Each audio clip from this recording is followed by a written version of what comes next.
So welcome to this very short 3-minute video to help you embed the habit of no connected technology and switching that off in the evening. So some quick success tips from the science of habit formation. First thing, do this switch off process the same time every day if possible. Ritualizing it makes it easier, and I'll explain that right at the end of the video.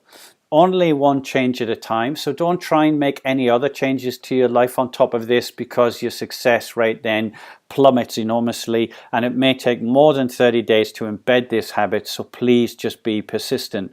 Now, where did this kind of information come from? It came from Deep Work by Cal Newport, The Tyranny of Email by John Freeman, Facebook as a Problem, that's what you can see on the right hand side, by Holly Shakya and Nicholas Christakis, Leaders Eat Last by Simon Sinek, and Thrive by Arianna Huffington. Now, why do we need to do this switching off? And the first is because blue screens interfere with our ability to get to sleep and our quality of sleep once we're sleeping. Secondly, nothing will replace real relationships, which are better for our well-being than virtual relationships, which just don't cut it.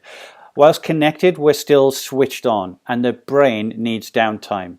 We are eroding the brain's ability to focus, which is crucial to well-being, and training it to be distracted and addicted to small dopamine hits.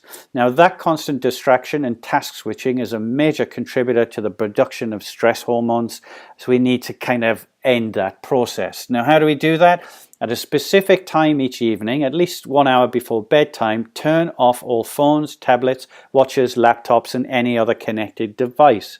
Have something else to do that uses a different part of your brain, ideally. So, read a novel, do some sketching, do a hobby, connect with loved ones. In short, live a little, okay? And never go back to these tools, these connected tools, once you're switched off. Put them in a drawer away from temptation. And then ideally get to bed. And aim for a minimum of 8 hours sleep.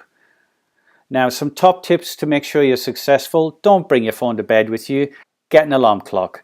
Secondly, airplane mode doesn't cut it. Remove the devices from your grasp entirely, or otherwise the temptation's too great.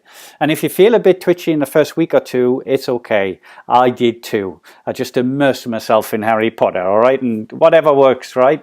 That's the key. And if you have a partner, tell them what you're doing and why you're doing it, and try and encourage them to do the same. And as always, give yourself permission to be human. So finally, you can create a simple ritual like this. So what I did is I set an alarm clock for the time I was going to turn off my technology in another room. And then I stuck a post-it note on that clock. Now, you could say something silly like turn off, tune in, and be human, right? Something that reminds you why you're doing what you're doing and to do it, all right? And don't try this if you have small babies. You don't want to be waking people up. So there you go. It's just really that simple, but over time you'll see the benefits. It's very, very powerful. So best of luck. See you tomorrow.